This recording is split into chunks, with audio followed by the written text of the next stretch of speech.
주님 말씀하십니다. 아무것도 두려워하지 말고 너는 주님의 나라를 구하라 말씀하십니다. 우리 그런 고백으로 고백하겠습니다. 아무것도 두려워 말라. 주 나의 하나님이 지켜주시네. 놀라지 마라. 겁내지 마라. 주님 나를 지켜주시네. 아무것도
두려워 말라. 주 나의 하나님이 지켜주시네. 놀라지 마라. 겁내지 마라. 주님 나를 지켜주시네. 내 맘에 힘이 겨워 내 맘에 힘에 겨워 지칠지라도 주님 나를 지켜주시네. 세상의 험한 풍파 몰아칠 때도 주님 나를 지켜주시네.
우리가 기도할 때에 주님은 말씀하십니다. 너가 먼저 그의 나라와 그의 의를 구하기 전에 내가 너를 지켜주고 보호하리니 아무것도 두려워하지 말고 나에게 나와. 너가 모든 주인상 모든 것들 내려놓고 나에게 나오라 말씀하십니다. 이 시간 그러한 믿음을 갖고 주님께 먼저 그의 나라와 그의 일을 구하길 소망합니다. 자, 다 함께 소망하시는 믿음으로 또한 목사님 입술가운데 태어나여 주셔서 우리 가운데 이 시간 꼭 필요한 말씀을 주시기를 간구하며 이 시간 이 자리 가운데 임하실 주님을 찬양하며 다 함께 주여 한번 부르시고 기도하시겠습니다. 주여! 살아계신 하나님, 이 시간 우리가 아버지 주님을 바라보며 우리가 주인 삼은 모든 것들 내려놓고 주님께 나아가기를 소망합니다. 주 사랑, 우리가 거친 풍랑에 있을지라도 우리를 지켜주시고 보호하시니 우리가 주님의 나라와 주의 일을 구하며 이 시간 간구하며 나아가기를 소망합니다. 이 시간 우리 예배를 받아주시고 우리가 주님 우리에게 기도하며 나아갈 때에 무사 입술 가운데 태어나여 주시고 우리의 영과 혼과 육을 쪼개는 말씀으로 임하여 주시옵소서. 우리 회족 가운데 임하여 주시고 마지막 날에 아버지 주님의 영이 임하실 때 우리가 주님과 아버지 주님을 아버지 소망하며 주님 바라보며 나아갈 수 있도록 아버지 인도하여 주시옵소서. 아버지 주님 감사합니다. 제 기도할 수 있는 은혜 주셔서 감사합니다.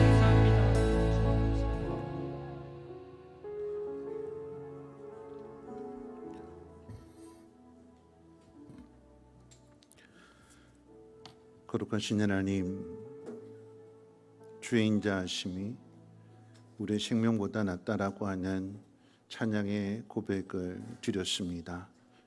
하나님, 그 고백의 의미를 생각하면서 주님의 말씀을 또한 귀를 기울일 때에 마리아는 그 어떤 상황 속에서도 좋은 곳을 택했고 좋은 곳을 빼앗기지 아니하였다고 주님으로부터 인정받았사오니 하나님 앞에 드려지는 이 예배가 빼앗기지 않는 마음 되게 하시고 주님의 말씀에 귀를 기울일 때에 주께서 친히 가르쳐 주시고 성령으로 깨닫게 하사 하나님 기뻐하시는 그 일들 가운데 하나님 우리를 사용해 주시옵소서. 듣겠습니다. 그리고 따르며 순종하겠습니다. 하나님 우리를 사용해 주시옵소서. 거룩한 예배가 되게 하옵소서. 우리 구주 예수님의 이름으로 기도합나이다. 아멘. 하나님 말씀 봅니다. 하나님 말씀은 고린도후서 1장 1절로 11절 말씀 되겠습니다.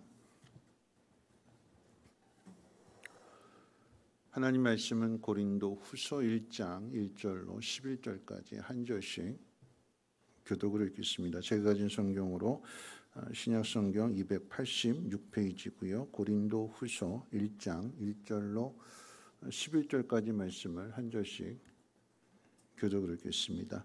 하나님의 뜻으로 말미암아 그리스도 예수의 사도된 바울과 형제 디모데는 고린도에 있는 하나님의 교회와 또 온 아가야에 있는 모든 성도에게 하나님 우리 아버지와 주 예수 그리스도로부터 은혜와 평강이 있기를 원하노라.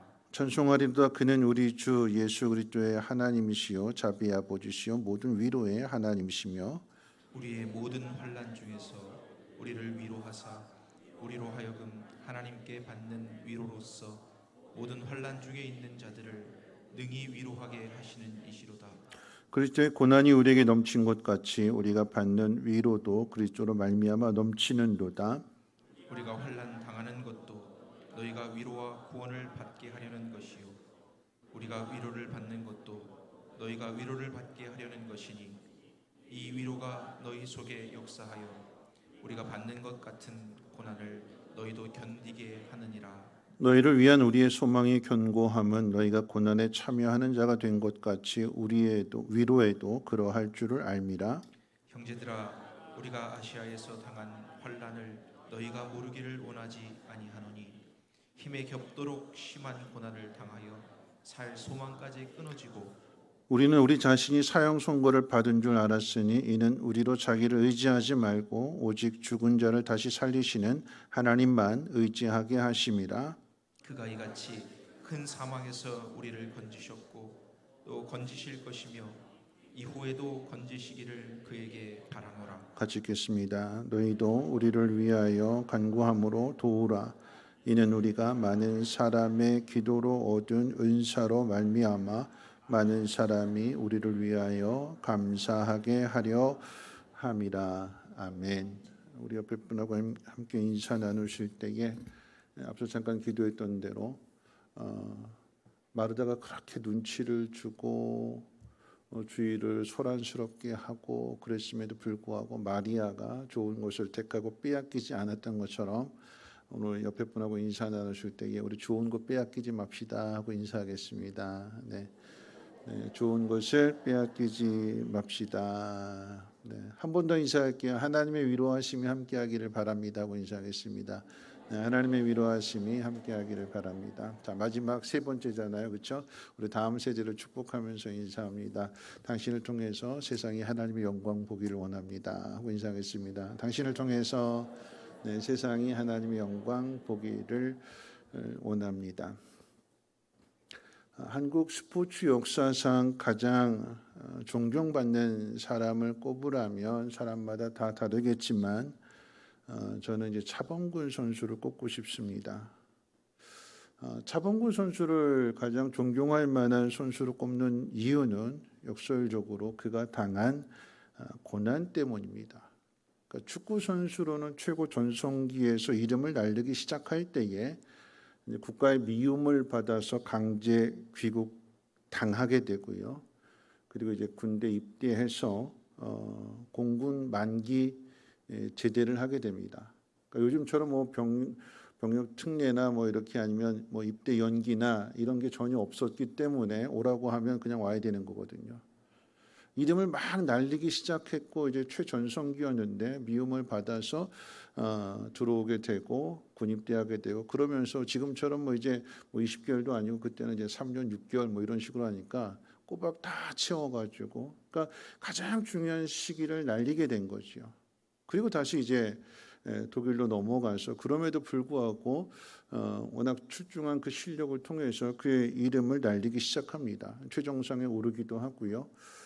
그러던 중에 이제 워낙 실력이 특출나게 되니까 이 차범근 선수를 막아야 된다, 그래야 이긴다라고 하는 생각에서 상대 수비수가 살인 태클을 하게 됩니다. 그래서 무릎 부상을 당하게 되고요. 선수 생명의 위기를 맞이하게 되는 선수 생명 끝났다라고 판단할 정도로 아주 심각한 부상이었습니다. 그런데 이제 간증을 들어주셔서 아시겠지만 하나님 앞에 간절한 기도를 통해서 한 달 만에 그 무릎이 기적같이 회복이 되고 그러면서 이제 다시 경기를 뛰게 되었을 때에 자신에게 그렇게 가해를 한 선수를 찾아가서 그를 용서한다라고 하는 메시지를 전하게 됩니다. 그를 용서한다고. 그랬더니 기자들이 묻습니다. 어떻게 그럴 수 있느냐고 물었을 때 이 차범근 선수가 뭐라고 대답했냐면 이렇게 대답했습니다. 나는 크리스찬입니다. 나는 크리스찬입니다.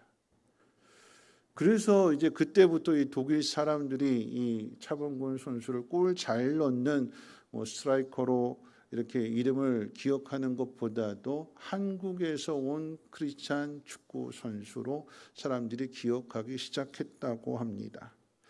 여러분 차범근 선수를 차범근 선수 되게 한 것은 그가 당한 고난 때문이었습니다. 오늘날로 이야기한다면 여러분 이제 가장 잘 나가던 때에 국가의 미움을 받아서 강제 귀국 당하게 되고 군입대를 하게 됐을 때 그 마음이 어떨까요? 막 초조하지 않을까요? 내 지금 한창 주가를 날릴 그때인데 내가 여기 와서 강제로 이렇게 군 복무, 의무 복무를 3년 6개월 동안 이렇게 해야 되는가? 이런 시련들. 근데 그 꿋꿋하게 이겨냅니다. 다 합니다. 그리고 또 이제 선수 생명의 위기를 초래할 정도로의 그 심각한 부상을 당하게 되었을 때 영적인 침체에 빠질 수 있는 거잖아요. 나 이제 끝났다. 나 이제 어떻게 되는가? 다른 직업을 찾아야 되는가? 이 자리를 못 쓰게 되는 건 아닐까? 그러면서 여러 가지 고민을 하는 끝에 결국은 이제 하나님 앞에 매달리는 것밖에 없고 하나님 앞에 기도하게 될 때 정말 하나님의 은혜로 하나님의 능력으로 깨끗하게 치료받게 되고 다시 경기를 하게 되고 오늘날 독일 축구사의 한 이름을 장식하는 레전드로서의 영웅 대접을 받게 되지요. 차범근 선수의 명성이 높아질 때에 한국에서 공을 차는 축구를 하게 되는 꿈나무들은 차범근 선수처럼 되고 싶다라고 하는 꿈을 갖습니다. 그리고 열심히 실력을 닥습니다. 그래서 재미있는 것은요, 조금만 실력이 좀 두드러지게 이제 두각이 나타낸다면 여러분 기자들은 항상 거기다 그 선수를 소개할 때 그 선수 이름 앞에 꼭 하나의 수식어가 붙어요. 제2의 차범근 누구누구누구. 여러분 그런데요, 제2의 차범근은 없습니다. 차범근을 보면서 나도 차범근처럼 공을 잘 차고 싶다. 저희 아들은 박지성 보고 나도 박지성 같은 축구 선수가 되고 싶다 이런 꿈을 가졌는데, 여러분 박지성은 박지성이고 손흥민은 손흥민이고 요즘 이제 또 김민재가 뜨고 있는데 이강인도 뜨고 있고, 김민재는 김민재고 이강인은 이강인이에요. 다 우리는 거기에다가 이름을 붙여요. 뭐 메시가 공을 잘 차면 여자 축구 선수에 지소연이라고 하는 축구 선수가 있는데, 우리 한국 사람, 한국 기자들이 꼭 거기다 이름 별명 붙이는데 뭐라고 붙이냐면 지메시 이렇게 붙였어요. 지소연이라고 하는 이름이 분명하게 있는데 그 소연자를 빼고 메시를 닮았으면 좋겠다, 메시같이 잘한다 그래가지고 메시의 이름을 갖다 붙여서 합성어를 만들어 버렸습니다. 여러분 메시는 메시고요, 지소연은 지소연입니다. 호나우두는 호나우두고, 호날두는 호날두고, 박지성은 박지성이고, 이강인은 이강인이에요. 이강인이 박지성이 될 수 없고, 박지성이 또 펠레가 될 수 없고, 차범근이 될 수가 없습니다. 그 사람 나름대로의 상황 속에서 그 사람 나름대로의 삶을 산다라고 하는 거죠. 여러분 지난 주일 낮에 우리는 영적 침체에 대해서 말씀을 전했습니다. 엘리야가 당한 영적 침체에 대해서 생각해 보았는데요. 오늘은 이제 바울이 당하는 영적 침체를 통해서 교훈을 얻으려고 합니다. 여러분 바울을 생각하게 되면, 바울은 빌립보 감옥에 갇혀 있을 때에도 기도와 찬송으로 옥문을 열게 한 그런 믿음의 사람입니다. 그런 바울이 데살로니가 교회를 향하여 권면하게 될 때 우리가 잘 아는 말씀, 항상 기뻐하라, 쉬지 말고 기도하라, 범사에 감사하라 라고 하는 그 권면을 통해서 어떻게 우리가 고난을 당하는가, 그리고 그 고난 당할 때에도 기뻐해야 되고 쉬지 말고 기도해야 되고 범사에 감사해야 될 것을 우리에게 가르쳐 주었습니다. 자, 그러면 바울의 인생을 한번 생각해 볼 때에 바울의 인생은 그저 순풍에 돛단 듯이 그저 편안하게 잘 살았기 때문에 이런 가르침을 줄 수 있었을까요? 그렇지 않지요. 바울 역시도 그의 삶 가운데 어두운 그늘이 심하게 드리워져 있었습니다. 아니 어떤 의미에서 본다면 평범한 사람들보다도 바울의 그 그늘은 더 짙고 더 어두웠습니다. 왜냐하면 사명이 남달랐거든요. 특별한 사명을, 하나님으로부터 부르심을 받은 그 장면도 드라마틱하지만 그렇게 부름을 받은 바울이 감당해야 될 그 사명은 그 누구도 감당할 수 없는, 오직 바울만이 감당할 수 있는 사명이었고 고난이었고 핍박이었습니다. 그걸 당하면서 그 인생의 한 복판에 그 마음 가운데 그의 삶에도 영적인 침체가 찾아오게 되는 것이고 그늘이 드리워졌습니다.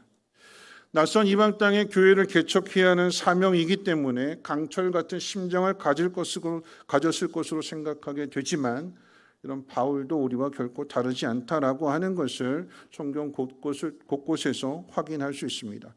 오늘 바울이 겪게 된 영적 침체에 대해서 한번 생각해 본다면 가장 먼저 겪어야 됐던 것은 바로 소외감입니다.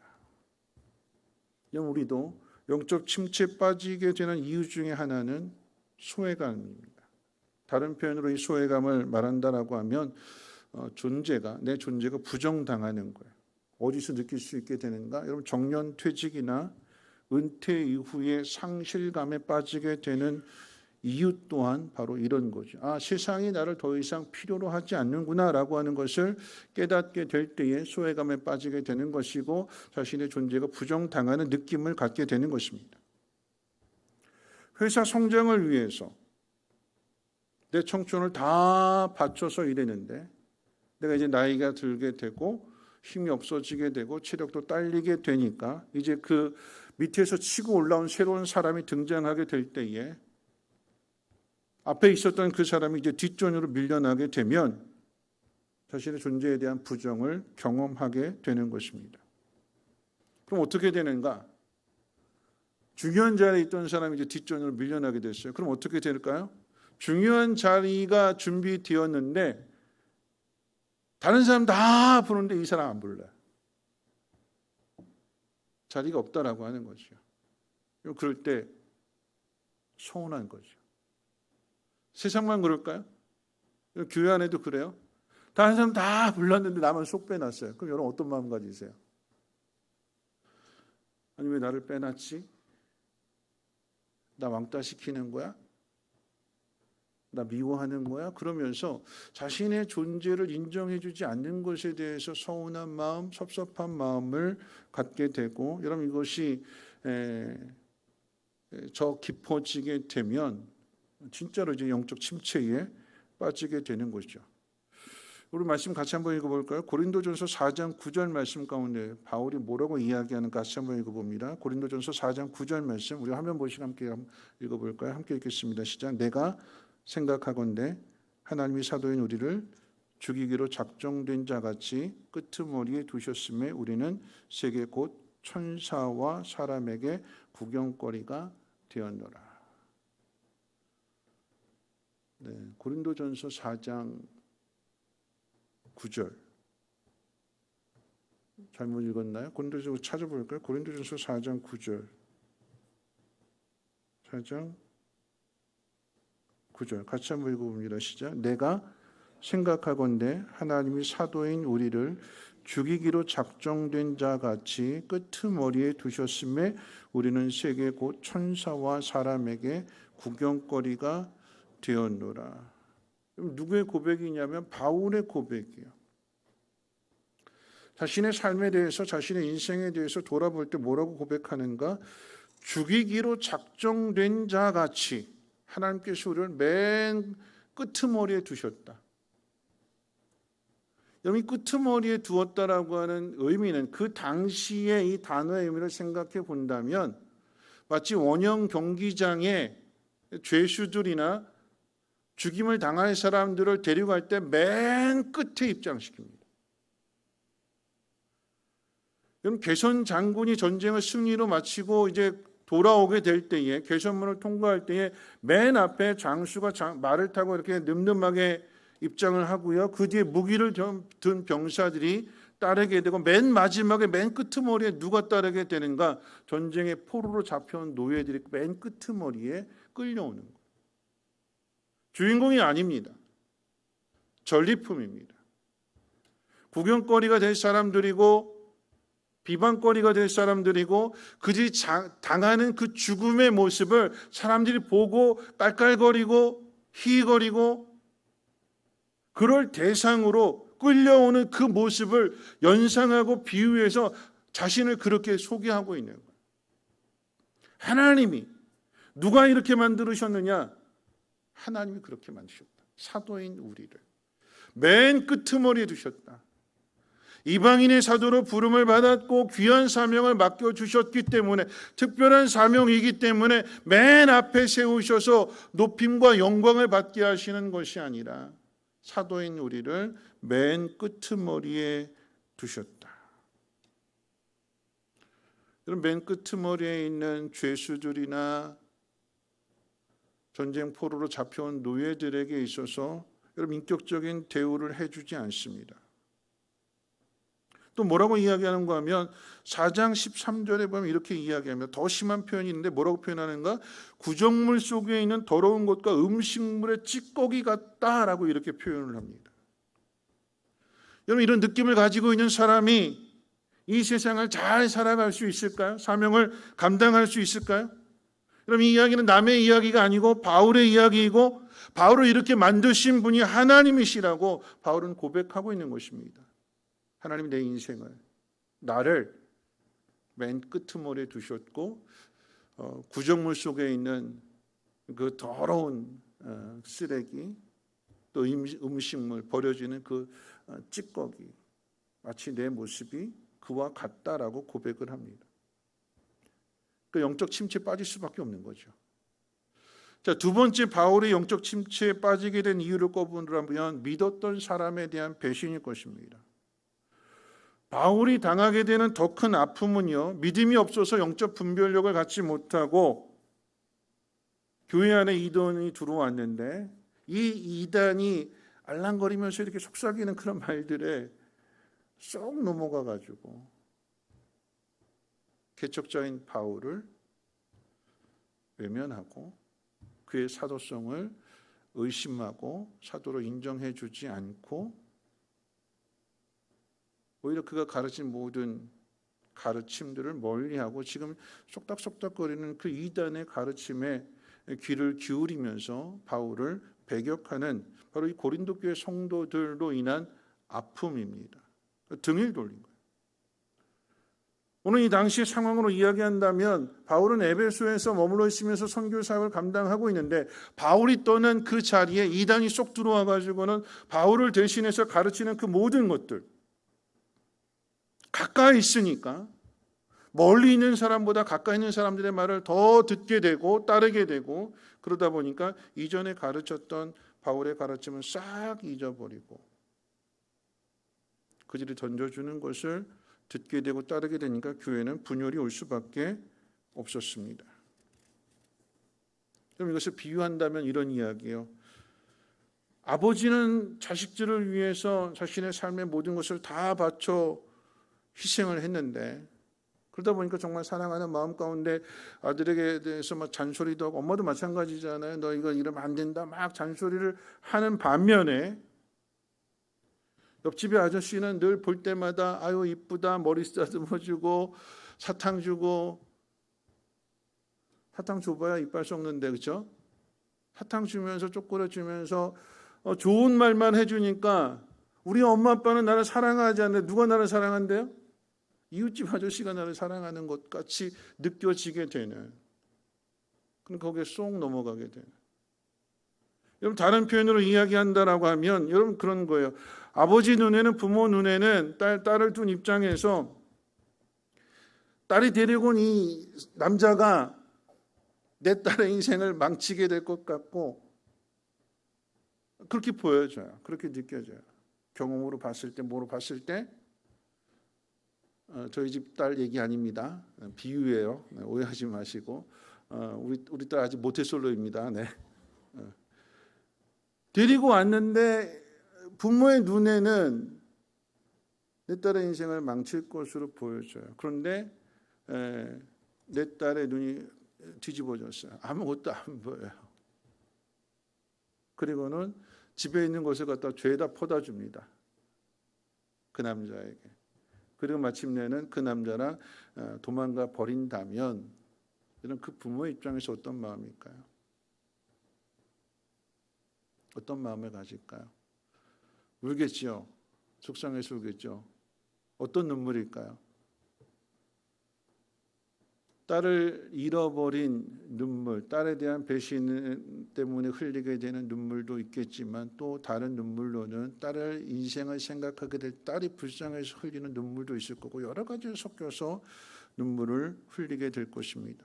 그러면서 드는 생각이 왜 이런 시련이 나에게 찾아왔는지 왜 하나님 나를 이렇게 힘들게 하시는지 결국은 또 하나님에 대해서 원망하게 되는 거죠. 오늘 앞서 소외감을 느끼고 존재를 부정당하게 될 때 바울이 나 끄트머리 두셨다. 나 음식 찌꺼기같이처럼 만드셨다. 하나님 나를 그렇게 만드셨다. 그렇게 고백하는 것처럼 하나님에 대해서 영적 침체에 빠지게 된 사람의 특징은 하나님에 대해서 원망하게 된다라고 하는 것입니다.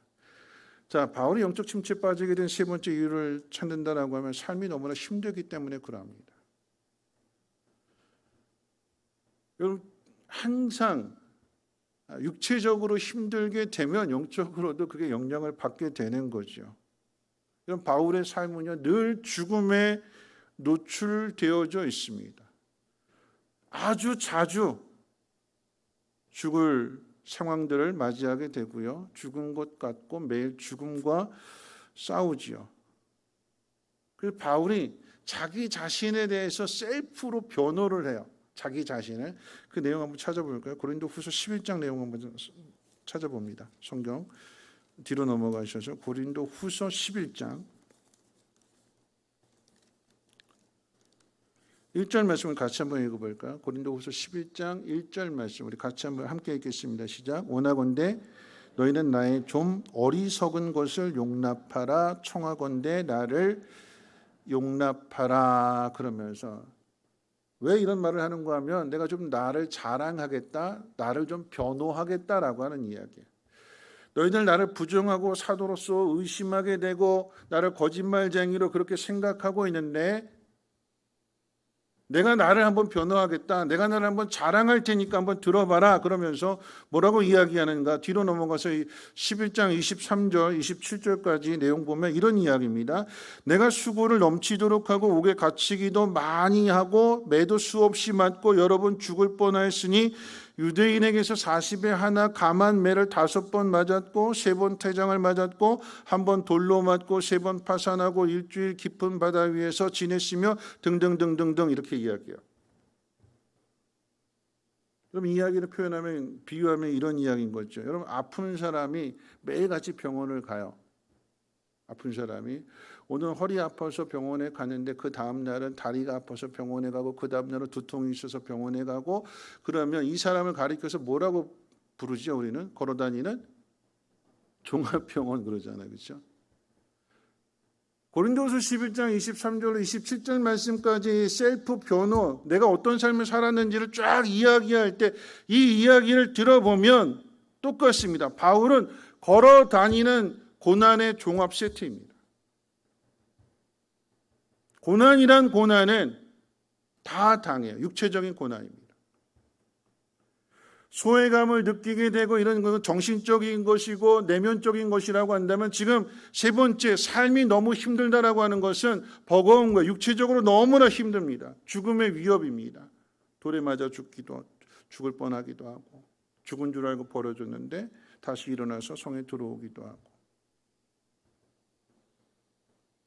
이런 바울도 사람이기 때문에 죽음을 넘나드는 이런 육체적인 고통에 지쳐서 삶의 끈을 놓고 싶은 유혹도 받습니다.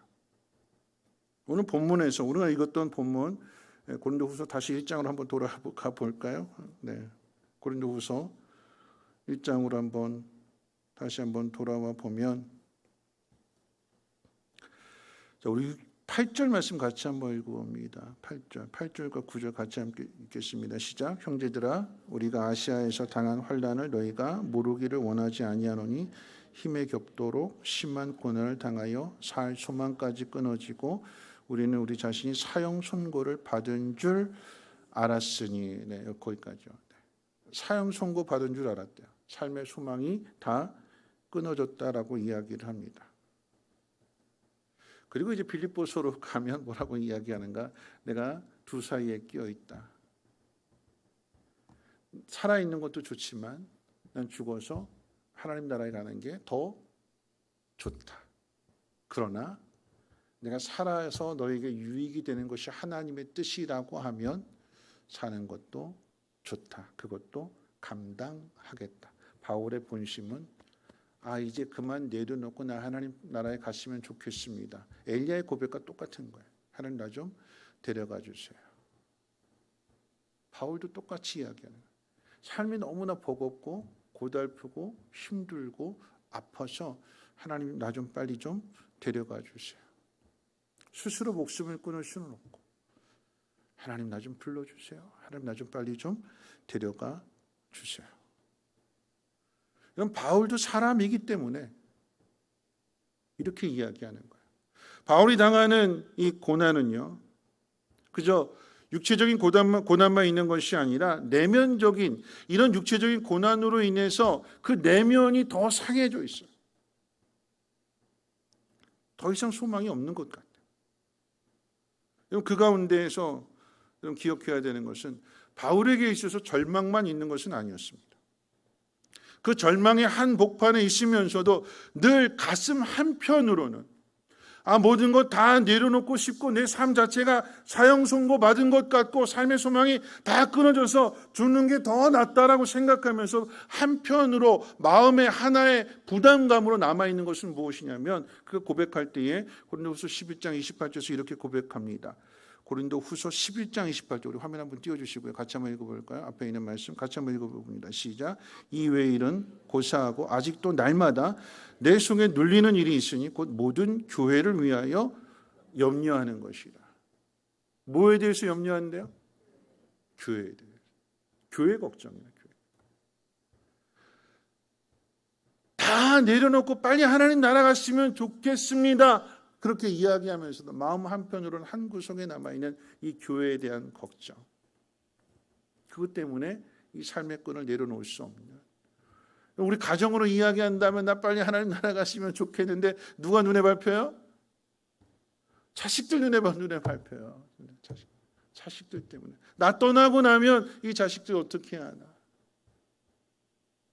그래서 빨리 하나님 나라 갔으면 좋겠다라고 이야기를 하면서도 이 자식들 때문에 하나님 다시 한번 힘 주세요. 그게 우리들 모습이잖아요. 여러분 두 사이에 껴있는 거예요. 하나님 나라 빨리 갔으면 좋겠다라고 하면서도 나로 하여금 이 땅을 다시금 살아가야 될 그 이유를 찾는 것이 무엇이냐? 사명이거든요. 사명. 그 교회 때문에 고난을 당하고 교회 때문에 욕을 먹고 교회 때문에 배신의 아픔을 겪지만 그럼에도 불구하고 이 주님이 세우신 이 교회를 위해서 내가 견디는 것, 버티는 것 그럴 수 있도록 하나님 힘을 달라고 다시 한번 하나님 앞에 기도하게 되는 거죠. 여러분 맞아서 안 아픈 사람 없습니다. 많이 맞으면 많이 아프고 고난은 받으면 받을수록 더 힘듭니다. 그 고난을 통해서 우리는 울다가 웃다가 짐을 쌌다가 풀렀다가 10번도 100번도 더 하잖아요. 그렇죠? 네. 내가 살아야 되느냐 말아야 되느냐 이 사람하고 아멘 하신 분 이야기가 아니고요. 그렇죠? 네. 우리 권사님들 그런 고민 안 해보셨어요? 내가 이 사람하고 살아야 되느냐 말아야 도저히 못 살겠다. 짐 다 쌌다가도 다 풀러요. 왜 풀러요? 누구 때문에 풀러요? 또 자식들 때문에 풀러요. 아유, 그놈의 자식들이 왼수지만 복덩이기도 해요. 그렇죠? 나로 하여금 도망가지 못하도록 울다가 웃다가 남편 때문에 울다가 자식 보고 웃다가 자식 보고 울다가 엄마 때문에 웃다가 이런 그게 우리 인생이래요. 하나님 그 속에 우리를 두셨어요. 그러면서 이런 과정들을 통해서 깨닫게 되는 것이 무엇이냐? 바울은 이렇게 이야기합니다. 부득불 내가 자랑할 것이 있다면 나의 연약함을 자랑하노라. 그 속에서 자신의 연약함을 깨닫는 것, 이겨내지 못하는 또한 그것을 감당하고 견뎌내지 못하는 자신의 연약함을 통해서 자신의 연약함을 고백하는 거예요. 하나님, 내가 이것밖에 안 됩니다. 하나님, 내가 아직 어린아이 같은 신앙입니다. 내가 아주 어립니다. 하나님, 나 좀 불쌍히 여겨주세요. 나를 도와주세요. 라고 하나님 앞에 무릎 꿇을 때에 나의 연약함을 통해서 하나님께서 하나님의 능력을 나타내 주시고 강함을 나타내 주시는 거 아니겠습니까? 마지막으로 네 번째 생각해 볼 것은요, 이제 이 바울의 영적 침체가 우리에게 주는 교훈이 무엇이냐라고 하는 거죠. 이런 바울이 이런 고민을 했다는 것만으로도 우리에게 위로가 됩니다. 왜냐하면 여러분 바울이 누굴까요? 걸어다니는 개척자입니다. 걸어다니는 바울은 땅 밟는 곳마다 교회가 세워지잖아요. 에베소에 가면 에베소 교회가 세워지고 빌립보에 가면 빌립보 교회가 세워지게 되고 고린도 가면 고린도 교회가 세워지게 되고 가는 곳마다 복음을 전하게 되고 영혼의 열매를 거두게 되고 거기에 교회가 세워져요. 걸어다니는 교회 개척자일 뿐만 아니라 바울은요 쓰는 것마다 다 성경이 돼요. 편지 쓰는 것마다 고린도 교회 보내면 고린도전서 후서가 되는 것이고 갈라디아 교회 보내게 되면 편지 쓰게 되면 갈라디아서가 되는 것이고 이런 그런 바울조차도 고난을 당한다라고 하는 것 그리고 그 고난 속에서 사느냐 죽느냐 이것이 문제로다. 햄릿의 고백이 아닌 바울도 내가 중간에 끼어있다. 난 죽는 게 더 좋다. 라고 고백하는 모습을 우리가 볼 때 이게 우리에게 위로가 돼요. 위로가. 바울도 이런 영적인 침체를 겪게 되는구나. 고난 당할 때, 힘들어하고 배신 당할 때, 그리고 절망하면서 삶의 무게와 사명의 무게가 버거울 때 죽고 싶어하는 것은 나만 그런 것이 아니라 바울도 똑같구나. 바울도 인간이구나.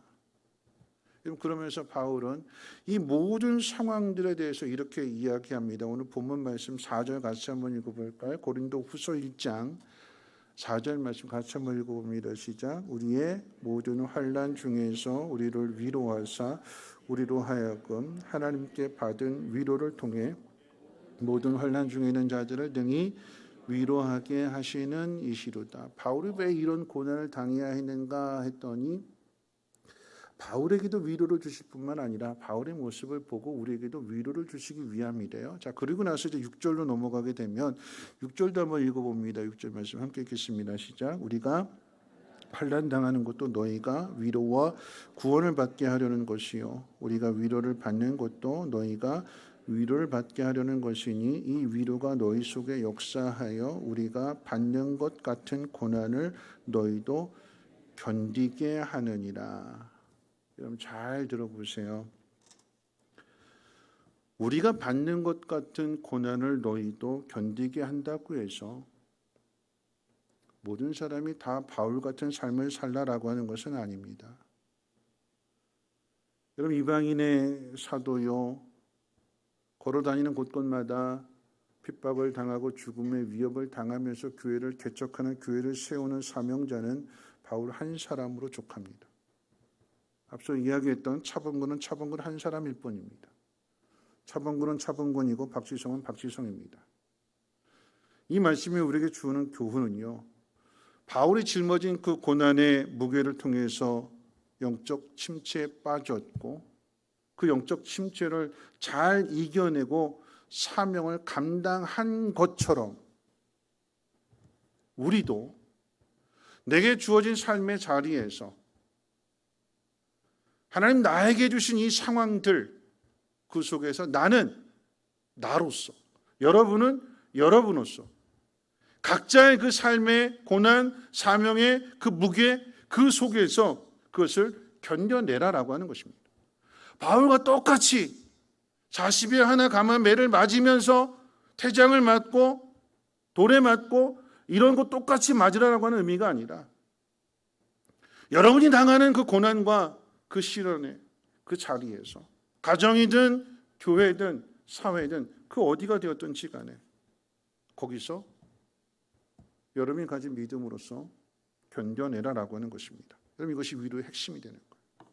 바울은 자기 자리에서 그것을 견뎌냈다. 그러니까 너희도 그 모습을 보면서 너희 자리에서 바울과 같은 그런 위대한 모습이 아닐지라도 내 무게가 요만큼이라고 하면 그 자리에서 그것을 이겨내라라고 하는 거죠. 우리 장성준 목사님이 자주 이야기하는 노진주 목사님이라는 분이 계시죠. 이분은 미국에서 목회를 잘 하셨는데 그 교회에 재정사고가 일어났어요. 목회 잘 하셨는데 안수 집사님이 재정을 가지고 사고를 쳤어요. 그 교회 책임을 지고 이분이 사임하셨어요.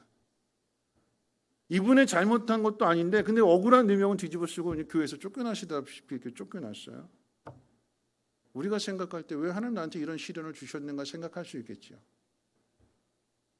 그런데 하나님 그분은 어떻게 쓰시는가 봤더니 순회 설교자를 만드시는 거예요. 교회들마다 가서 말씀을 전하게 되니까 목회하는 교회 안에 갇혀서 제한된 메시지를 전하는 것이 아니라 이제는 온 세계를 다 다니면서 이 울타리가 아닌 이 울타리 바꿔들어 그 사이의 지경이 더 넓어지게 되는 거예요.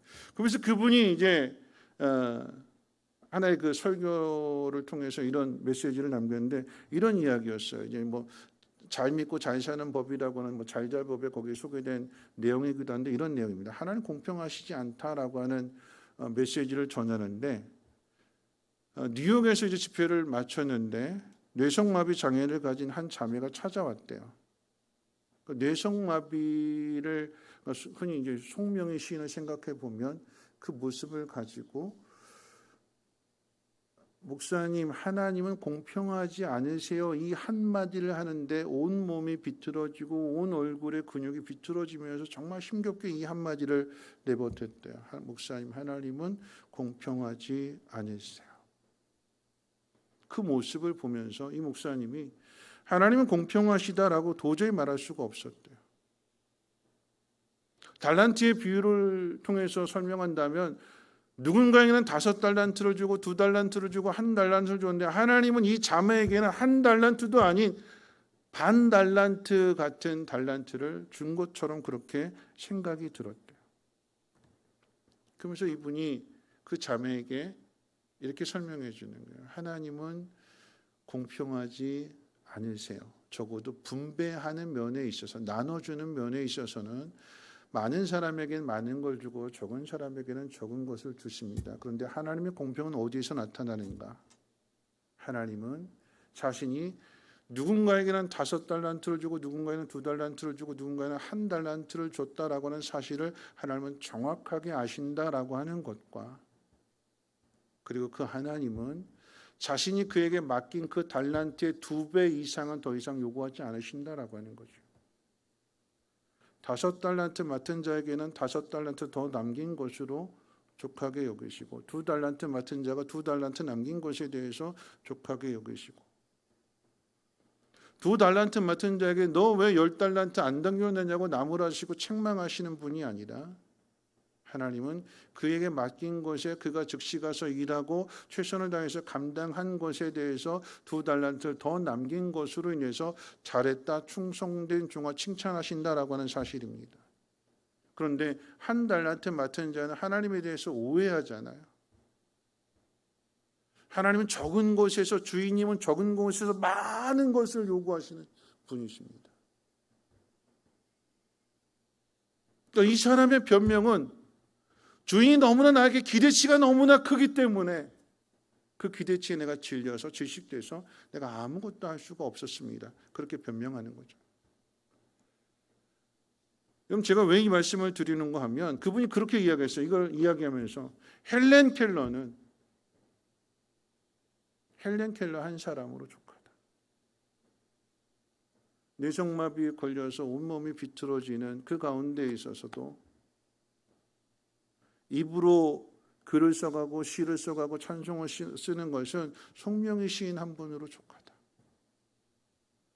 당신은 당신의 자리에서, 하나님 맡기신 그 자리에서 당신은 하나님 앞에서 그저 최선을 다해서 2배의 몫을 남기게 되면, 열매를 남기게 되면 하나님은 당신을 귀하게 보십니다. 아니, 실수하고 실패한다 할지라도 당신은 하나님 앞에서 존귀한 하나님의 사람입니다.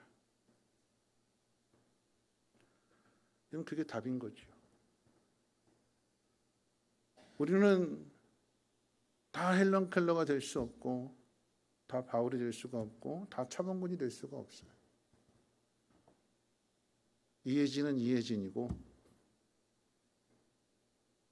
우리 앞에 계시는 송재영 장로님은 송재영 장로님이고, 각자 주어진 자리에서 하나님 내게 맡기신 것, 내게 그 가정을 맡기시고 그 자녀를 맡기시고 그 남편을, 그 아내를, 그 부모를, 또 사회 안에서, 직장 안에서 하나님께서 하나님의 사람들에게 맡기신 것이 있다면 너무 잘하려고 그러다 보면 에너지가 다 소진될 수 있어요. 성공해야만, 잘해야만 하나님 기뻐하시는 것이 아니라 때로는 실패하고, 하나님 때로는 나 못해 먹겠어요, 나 그만둘래요, 안 할래요 하는 그런 모습조차도 하나님 기꺼이 우리를 용납해 주시고 기다려 주시고 다시 설득시켜 주시고, 그래서 다시 세우신다라고 하는 것입니다.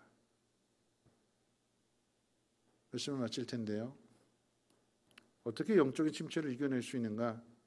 오늘 우리가 읽은 이 고린도후서 1장 1절로 11절까지 내용을 통해서 마지막 부분의 결론 2가지를 찾는다라고 하면, 첫 번째 결론은요, 바울이 영적 침체를 이겨낼 수 있었던 것은 하나님은 선하시다. 하나님은 의로우시다. 세상을 바라봤을 때 누가 나를 건져줄까? 누가 나를 도와줄까? 거기에 위로가 되고 거기에 소망이 되는 것이 아니라 아들을 보내시기까지 우리를 포기하지 아니하시고 우리를 사랑하시며 우리를 구원해 주신 하나님은 선하시다. 세상 그 어디에도 소망을 둘 수 없지만 그 누구도 믿을 수 없지만 하나님은 반드시 이 일을 행하실 것이다. 그럼 바울의 인생이 로마이에서 순교를 당하게 되지만 하나님은 그 로마를 죽인 이 바울을 죽인 로마를 기독교 국가로 변화시키시잖아요. 하나님 그 일을 이루어 가시는 것입니다. 또 하나 영적 침체를 이길 수 있는 것, 첫 번째가 하나님에 대해서 생각하고 하나님의 선하심을 기억하는 것이라고 한다면, 여러분 두 번째 우리가 영적 침체를 이길 수 있는 방법은 바로 11절 말씀입니다. 우리 같이 한번 읽어볼까요? 11절 말씀 함께 읽겠습니다. 시작. 우리를 위하여 간구함으로 도우라. 이는 우리가 많은 사람의 기도로 얻은 은사로 말미암아 많은 사람이 우리를 위하여 감사하게 하렴이라. 어떻게 영적 침체를 이길 수 있을까요? 바로 영적 침체에 빠져서 낙심하고 힘들어할 때 고린도 교회를 향해서 지금 편지를 보냈기 때문에 너희는 우리를 도우라. 이 편지를 받은 귀 있는 사람은 바울의 이 말을 듣고 바울을 위해서 기도하겠지요. 중보기도입니다. 나는 정말 힘들고 어려울 때 여러분 기도가 나올까요? 안 나오잖아요. 여러분이 갈급해서 나와서 기도하는 사람이랑 그냥 새벽기도 가야지 하고 와서 나와서 하는 사람의 기도가 틀려요. 정말 간절해서 기도하는 사람 어떻게 기도할까요? 앞에 의자 앞에 이렇게 딱 잡든지 이렇게 자꾸 막 흔들면서 기도하지요. 아니면 두 손 모으고 기도하고요. 아니면 무릎 꿇고 기도하고요. 마지못해서 기도 시간에 나온 사람 어떻게 기도할까요? 의자 잡지요. 어떻게? 그리고 의자만 잡는 것이 아니라 여기다 고개도 박아요.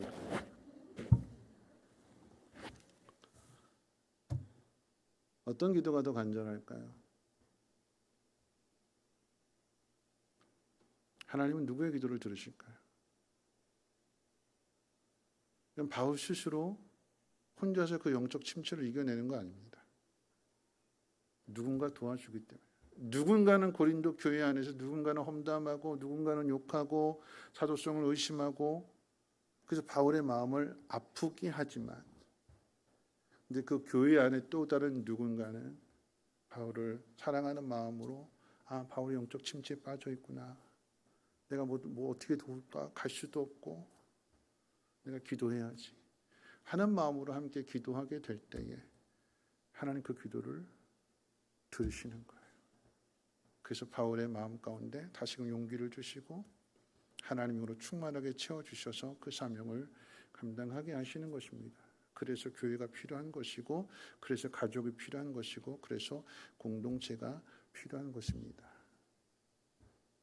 여러분에게 주어진 삶의 그 무게들을 잘 이겨내시고 영적 침체를 잘 이겨내시고 맡기신 사명을 잘 감당할 수 있는 믿음의 사람들 되시기를 주님의 이름으로 축원을 드립니다. 우리 이 찬양을 한번 고백해 볼까요? 믿음과 삶이라고 하는 찬양의 가사가 너무나 오늘 말씀과도 잘 연결되어지는 말씀입니다. 이런 가사예요. 믿음과 삶을 살아내는 실력이 너무나 다른 내 모습을 볼 때에 이 모습도 주가 사랑하실까? 잘 해야만 하나님 인정해 주시고 칭찬해 주시고 복의 복을 더해 주시는 것으로 생각하지만 넘어지고 거역하고 불순종하는 마음은 온유로되 육신이 연약해서 의자에 기대서 이렇게 고개 숙이고 잠자는 그런 모습일지라도 그래도 하나님 우리 사랑하신대요. 열심히 부르짖어 기도하는 사람만 사랑하시는 것이 아니라 이렇게 졸다가도 그러잖아요. 잠깐 정신 차려 주여 그러잖아요. 그렇죠? 하나님 그 소리도 들으신대요. 아유 피곤하구나 그러지. 몰라주시는 하나님이 아니라 알아주시는 하나님이시래요. 우리 모습 그대로 이 시간 고백했으면 좋겠어요. 잘하면 잘하는 대로, 못하면 못하는 대로. 우리 아버지는 모든 것 다 받아주시는 거니까 차범근은 차범근이고 박지성은 박지성이고 이혜진은 이혜진이다 하는 마음으로, 그래도 나도 하나님의 자녀다, 무시하지 마라 하는 마음으로 우리 찬양하고 기도했으면 좋겠습니다. 우리 믿음과 삶이라고 찬양 드려봅니다.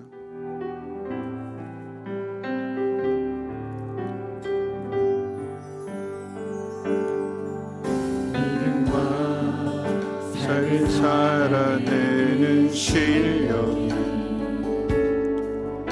너무나 다른 내 모습을 볼 때에 이 모습도 주가 사랑하시나 자신 없는 내 모습 그저 주님 맘에 같은 자도 사랑하여 주시고 한 번도 나를 떠나지 않으셨네. 아픔 속에 주를 찾게 여긴 날 꾸짖지 않으시고 내 손 잡아주시네. 오직 주님 안에 두려움 없네. 고난을 통해 날 만드심을 믿네. 주님만이 내 모든 것 되시네. 주의 강한 손 날 붙드시네. 오직 주님 안에 소망 있네. 내 삶을 통해 영광 받으신 주님만이 내 모든 것 되시네. 주의 선하심 다시 한번 고백합니다. 믿음과 삶을 살아내는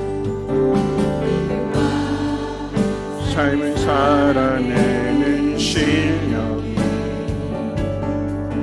너무나 다른 내 모습을 볼 때에 이 모습도 주가 사랑하시나 자신 없는 내 모습 주님 앞에 있네.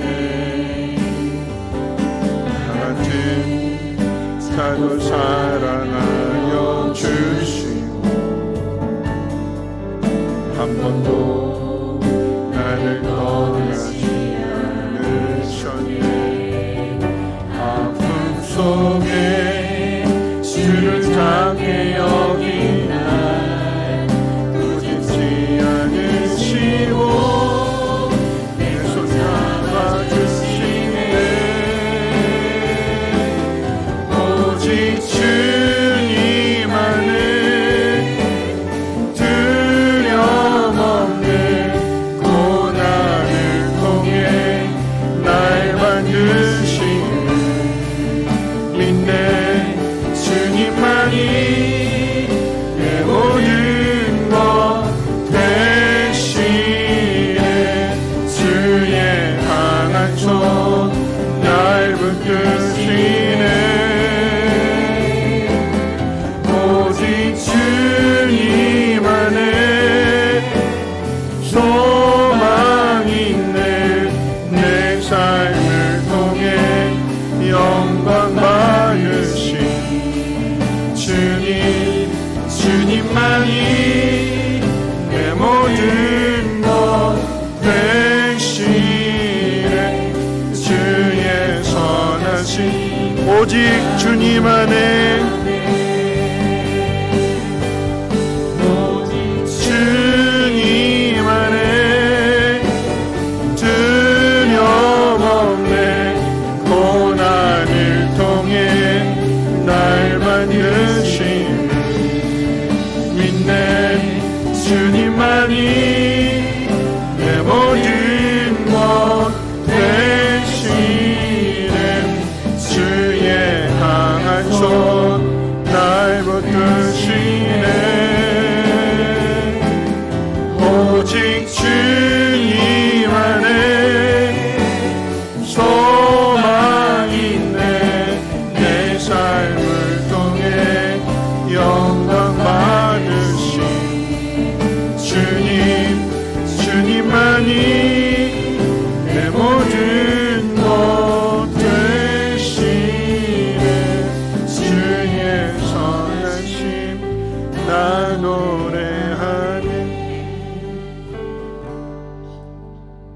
말씀 생각하면서 함께 기도하실 텐데요.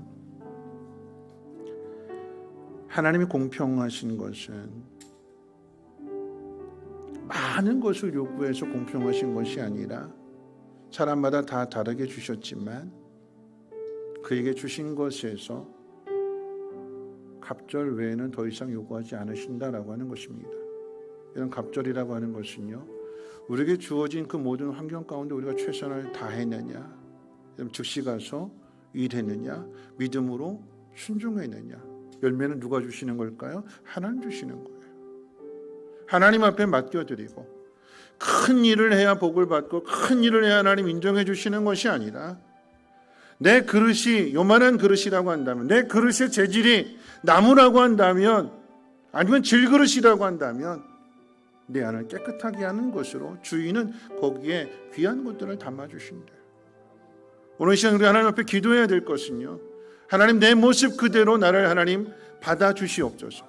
실패하면 실패한 대로 이 모습도 받아주실까? 받아주신대요. 기다려주신대요. 도와주신대요. 그래서 새롭게 해주신대요.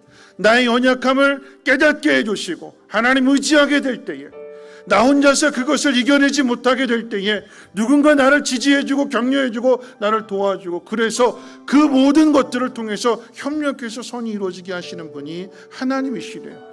하나님 낙심하지 아니하게 하시고 내 안에는 영적 침체에서 벗어나게 하옵소서. 일어나게 하옵소서. 하나님의 선하심을 기대하고 소망하며 다시 힘을 낼 수 있는 우리의 믿음이 되게 해달라고 우리 주여 두 번 부르짖고 통성으로 기도합니다. 주여, 주여, 하나님 우리를 불쌍히 여겨주시옵소서. 하나님 다른 사람을 보면서 하나님 비교하고 낙심하는 것이 아니라, 누군가는 5달란트를 받았고 누군가는 2달란트를 받았는데 나는 1달란트 밖에는 가진 것이 없다고 낙심하고 실망하고 절망하는 것이 아니라, 하나님 내게 주어진 그 상황들 속에서 최선을 다할 수 있는 그런 믿음이 되게 도와주시옵소서. 연약하면 연약한 대로, 부족하면 부족한 대로 하나님께서 나를 다듬어 가실 것이고 나를 인도해 가실 것입니다. 하나님의 뜻 앞에 순종할 수 있는 믿음이 되게 도와주시옵소서. 하나님, 마음은 원이로되 육신이 연약하고 믿음이 연약해서 넘어질 때 많이 있지만, 넘어진 그 모습 그 자체로도 하나님 우리를 외면하지 아니하시고 우리를 사랑하시며 찾아오시며 다시 일으켜 세워주시고, 하나님 그 길에서 벗어나서 하나님 기뻐하신 길로 나아갈 수 있도록 인도하시고 새 힘을 주시는 분이 하나님이심을 믿게 하여 주시옵소서. 바울은 바울의 사명을 감당하는 것이며 베드로는 베드로의 사명을 감당하는 것입니다. 베드로가 주님으로부터 네가 젊어서는 네가 원하는 대로 다녔지만 네가 나이 들어서는 네가 원하지 않는 그곳으로 남이 너를 이끌어가게 될 것이다. 너는 십자가에 못 박혀 죽게 될 것이다. 그렇게 말씀하실 때에 요한에게서 물었을 때 주님은 베드로의 것은 베드로의 것이며 요한의 것은 요한의 것이라고 말씀해 주셨습니다. 하나님, 남의 것을 생각하지 아니하게 하시고 내가 받은 것이 무엇인지를 하나님 생각하게 하시며 하나님의 뜻 앞에 순종하는 믿음이 되게 도와주시옵소서. 나에게 향하신 하나님의 뜻이 무엇인지를 하나님 깨달아 알게 하옵소서. 모든 사람이 다 이겨내는 것 아니라 누군가는 넘어질 것이고 누군가는 실패할 것입니다. 하나님, 이 모든 일들을 통하여서 위로가 되게 하시고 소망이 되게 도와주시옵소서. 선하신 주님께서 그대로 내버려두지 아니하시고 하나님 깨닫게 하시고 찾아와 주셔서 어루만져 주시고 먹을 것을 주시고 쉼을 허락하여 주시고 다시금 하나님 앞에 세우실 것이며 그 삶의 환경들을 바꿔주실 것이고 사명을 바꿔주시는 하나님을 믿습니다. 선하신 주님을 믿게 하여 주시옵소서. 하나님, 이 영적인 침체 하나님 이것이 무덤이 되지 아니하게 하시고 터널이 되게 도와주시옵소서. 빛을 보고 앞으로 향하여 나가게 도와주시고 소망을 찾게 해주시옵소서. 하나님 사람마다 다 다를 것입니다. 하나님 주여, 하나님 그것을 인정하게 도와주시옵소서. 존중하게 도와주시고 사랑하게 도와주시고 섬기게 해주시옵소서. 한마음 한뜻 되어줄 수 있도록 하나님 은혜 베풀어 주시옵소서. 연약하면 연약한 대로, 부족하면 부족한 대로, 하나님 우리 모두가 다 연약합니다. 부족합니다. 우리가 자랑할 것은 깨어지기 쉬운 것밖에 없습니다. 하나님 그런 우리를 하나님 예수 그리스도와 연합하여서 깨어지지 않는 금그릇으로 만들어주심을 찬양하게 하시고 경배하게 해주시고 하나님의 선하신 뜻을 향하여 믿음으로 담대히 나갈 수 있도록 하나님 은혜 베풀어 주시옵소서. 하나님의 선하심을 믿게 해주시옵소서. 하나님의 의로우심을 믿게 하옵소서. 이 모든 상황을 바꾸실 수 있는 분은 오직 하나님 한 분이십니다. 하나님 그럼에도 불구하고 하나님 내 사명이 나를 지탱해주는, 나를 붙들어주는 하나님, 하나님의 놀라운 섭리에 가득히 도와주시옵소서. 하나님 나를 힘들게 했던 그 문제가 나로 하여금 기도의 자리로 이끌 것이며 하나님 그런 나를 변화시킬 것이고 새롭게 하실 것이며 믿음의 지경을 넓혀주실 것입니다. 하나님 불쌍히 여겨주시고 인정하게 도와주시옵소서. 하나님 그래서 하나님의 도우심을 구하게 해주시옵소서. 하나님의 영으로 충만하게 채워주시옵소서. 비판하지 아니하게 하시고 비방하지 아니하게 하시고 인정하게 하시고 사랑하게 하시고 존중하게 도와주시고 함께 도와줄 수 있는 하나님 믿음의 성숙한 사람들 되어줄 수 있도록 하나님 은혜 베풀어 주시옵소서. 나를 그곳에 두신 하나님의 분명한 뜻이 있음을 하나님 깨달아 알게 하옵시고 맡기신 사명 잘 감당할 수 있도록 하나님의 영으로 충만하게 채워주시옵소서. 주님의 선하심을 믿게 하옵소서.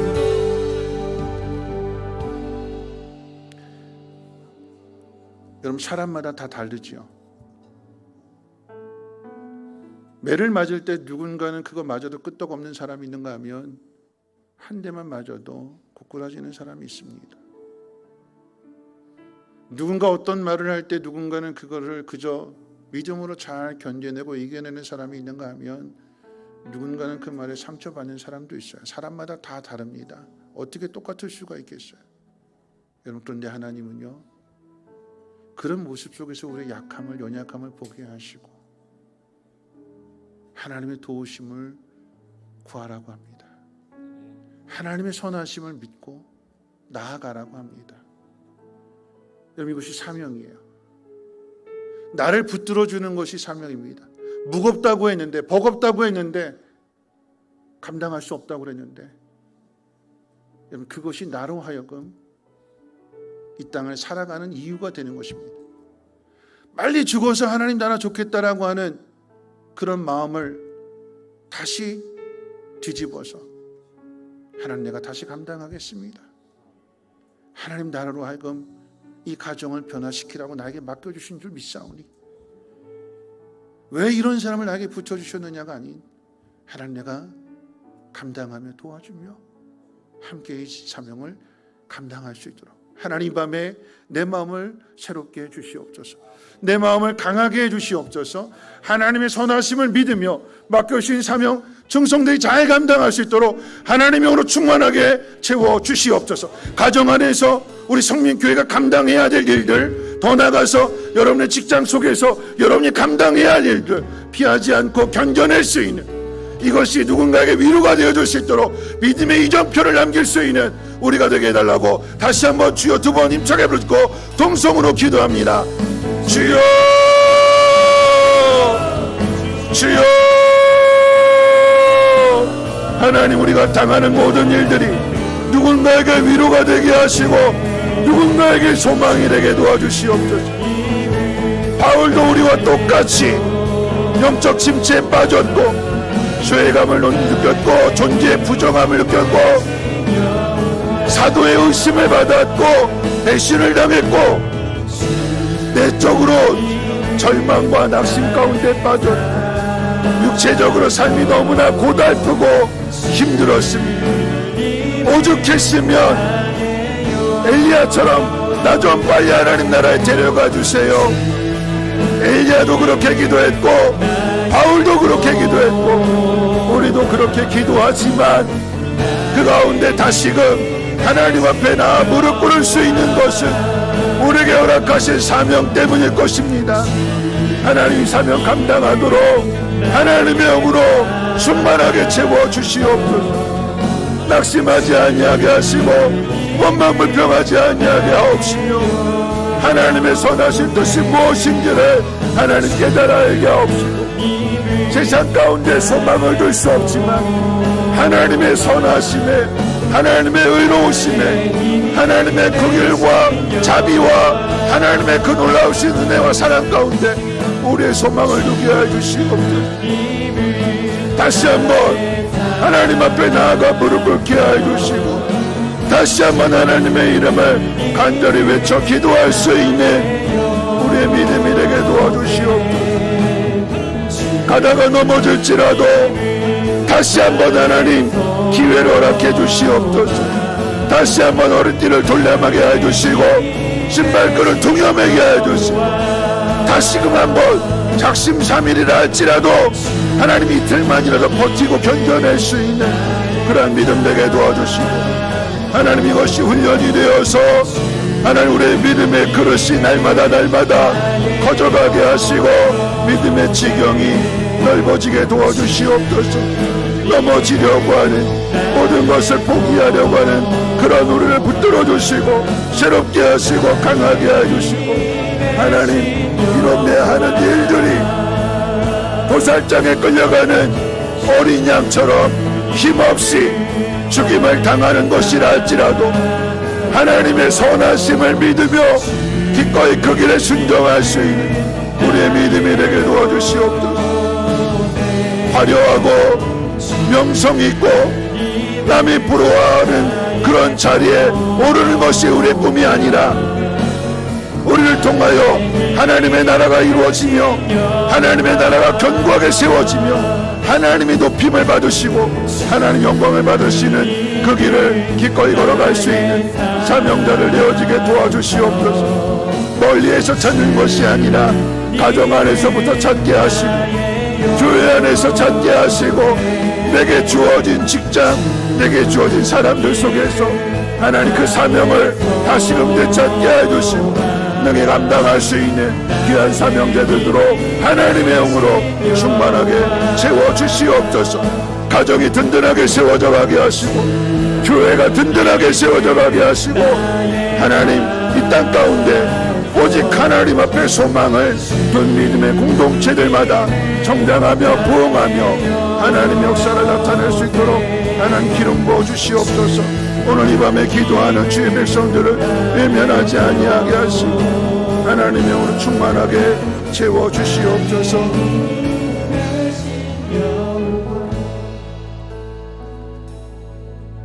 오늘 마지막 한 번 더 기도하실 텐데요. 이 찬송 드리고 기도했으면 좋겠습니다. 우리 함께 기도해라고 하는 찬양이고요. 우리가 영적 침체에 빠지게 되면 우리는 기도할 수 없잖아요. 아니 기도하기 싫어지잖아요. 예배도 싫고 하나님도 싫고 사람 만나는 것도 싫고 마음은 점점 어두워지고 황망해져 갈 것입니다. 하나님의 선하심을 알지만 내 몸과 발이 움직여지지 않을 때 누군가 나를 대신해서 기도해주는 그 기도를 하나님 들으신대요. 여러분 영적 침체에 빠져있는 우리 주변을 한번 돌아보시고 우리 한 마음으로 함께 기도했으면 좋겠습니다. 저들이 이 시험을 시련을 잘 이겨내고 하나님 부르시는 그 사명의 자리에 다시 서게 해 주시옵소서. 우리가 합심하여 함께 기도하게 될 때에 두세 사람이 주의 이름으로 모인 그곳에 함께 하신다고 약속해 주셨사오니 이 자리에 함께 하셔서 영적으로 무너진 우리의 마음을 다시 일으켜 세워주시고 재충전하게 하시고 하나님으로 충만하게 체험받아서 세상에 나가 하나님의 마음을, 하나님의 사랑을 전할 수 있는 우리 믿음의 공동체 성민교회가 되게 해달라고 우리 함께 찬양합니다. 우리 함께 기도해. 함께 기도해 주 앞에 나와 무릎 꿇고 긍휼 베푸시는 주 하늘을 향해 두 손 들고 하늘 문이 열리고 은혜에 비추니 이 땅 가득 내리도록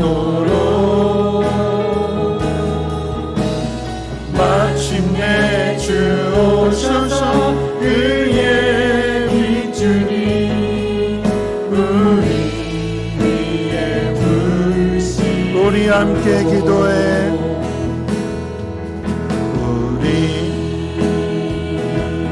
함께 기도해. 주 앞에 나와 무릎 꿇고 긍휼 베푸시는 주 하늘을 향해 두 손 들고 하늘을 열리고 은혜에 비추니 이 땅 가득 내리도록 마침내 주 오셔서 의에 비추니 우리 위에 불씨도록. 우리 마지막에 기도하실 텐데요. 여러분, 마지막 기도는 오늘 이 찬송의 가사처럼 그리고 오늘 말씀의 내용처럼 바울이 힘들어서 영적 침체에 빠졌을 때 고린도 교회를 향해서 우리를 위해서 기도해 다오 부탁하는 요청하는 모습을 보게 됩니다. 여러분, 이 시간에요, 여러분의 기도도 중요하지만 영적 침체에 빠져있는 한 사람 한번 생각해 보십시오. 그리고 그 사람을 위해서 간절하게 기도하기를 원하고, 여러분 그렇게 기도한 다음에는요, 여러분 돌아가셔서 그렇게 전해주면 좋을 것 같아요. 내가 기도하고 있어요. 힘내세요. 여러분 그 한마디는 비록 그가 기도의 자리에 놓아오지 못한다 할지라도 그를 깨우는 한마디가 될 것이고, 그 안에 계시는 하나님의 영이 그를 깨워주실 것이며 그 자리로 인도해 주실 것입니다. 그 한 사람을 떠올리고 기도했으면 좋겠고요. 나아가 우리 성민교회가 하나님 기뻐하시는 거룩한 교회요, 하나님 성민교회 은혜 소낙비가 부어지게 하옵소서. 더 나아가 하나님, 이 나라 이 땅 가운데 은혜 소낙비가 부어지게 하여 주셔서 다시는 그 부흥을 경험하게 하여 주옵시고, 하나님의 높고 위대하심을 찬송하며 경배할 수 있는 하나님 그날을 보게 해 주시옵소서. 우리는 연약하지만 하나님은 강하십니다.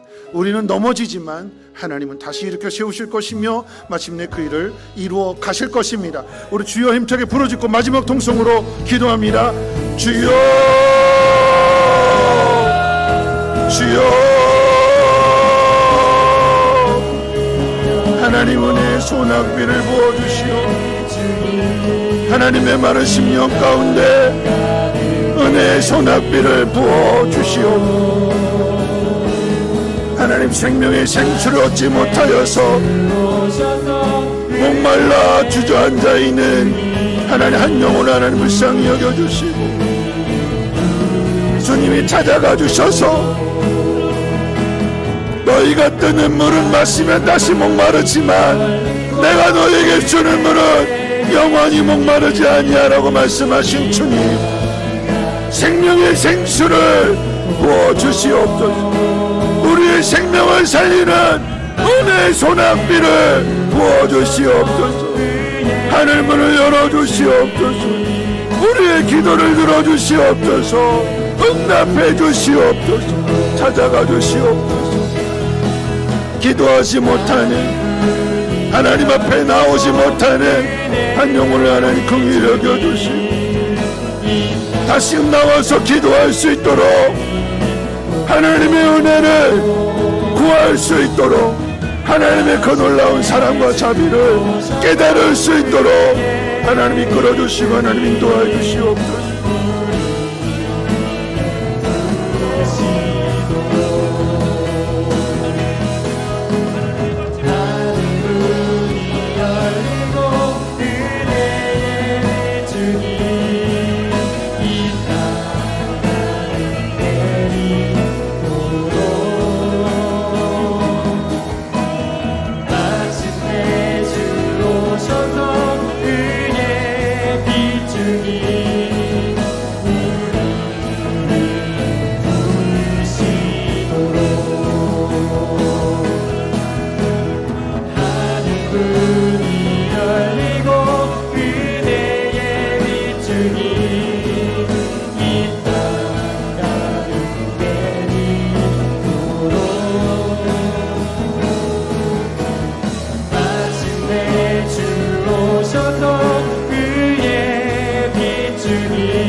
오셔서 그의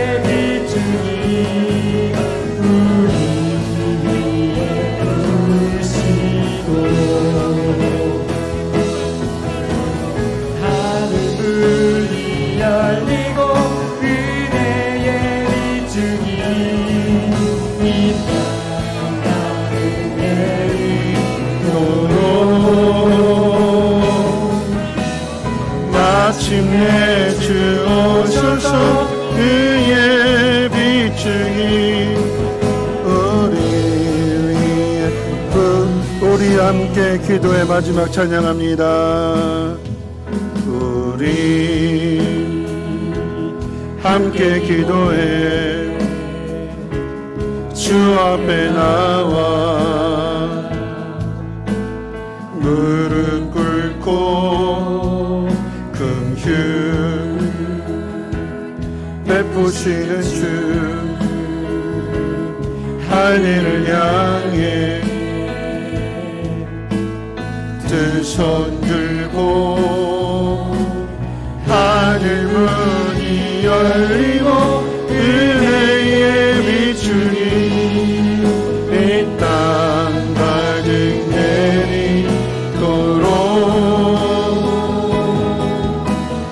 마침내 주 오셔서 그의 비추기 우리 위에 부시고. 거룩하신 하나님, 우리는 연약하여서 할 수 없음을 고백하오니 하늘문을 열어주시고 은혜의 소낙비를 부어주셔서 은혜로 충만케 하옵소서. 하나님, 때로는 육신이 연약하여 넘어질 때도 있지만 그런 모습 그대로를 하나님 귀히 여겨주시고 포기하지 아니하시며 책망하지 아니하시고 찾아오셔서 깨닫게 하시고 다시 손잡아 주시고 일으켜 주실 주님을 찬양합니다. 하나님, 내게 주어진 이 사명이 무거운 짐 되지 아니하게 하시고 그럴 때마다 하나님 앞에 그 도우심을 구할 때에 긍휼히 여겨주시고 가르쳐 주셔서 짐을 잘 지게 하여 주시고 많은 사람들 하나님 앞으로 인도할 수 있는 귀한 사명자들 되게 하옵소서. 사명은 각자 각자의 것입니다. 십자가는 각자 각자의 것입니다. 하나님, 남의 것 부러워하지 아니하게 하시고 내 몫에 태인 십자가를 짊어지고 나아갈 수 있는 우리 모두가 되게 하옵소서. 하나님, 혹시 누군가 하나님 영적 침체에 빠져 있다면 하나님 그를 긍휼히 여겨주시고 우리가 기도할 때에 하나님 그의 영혼을 불쌍히 여기서 다시 일으켜 세워주시고 하나 되게 하시고 함께 하나님의 나라로 이뤄갈 수 있는 믿음의 동력자들로 세워주시옵소서. 가정을 하나님 새롭게 해주시고 성민교회를 더욱더 귀하게 사용하여 주셔서 이 땅 가운데 소망이 되게 하시고 복음의 전진기지가 되게 하옵소서. 능히 너희를 보호하사 거침이 없게 하시고 너희로 그 영광 앞에 흠이 없이 기쁨으로 서게 하시리. 곧 우리 구주 홀로 하나이신 하나님께 우리 주 예수 그리스도로 말미암아 영광과 위엄과 권력과 권세가 영원 전부터 이제와 영원토록 있을지어다. 아멘.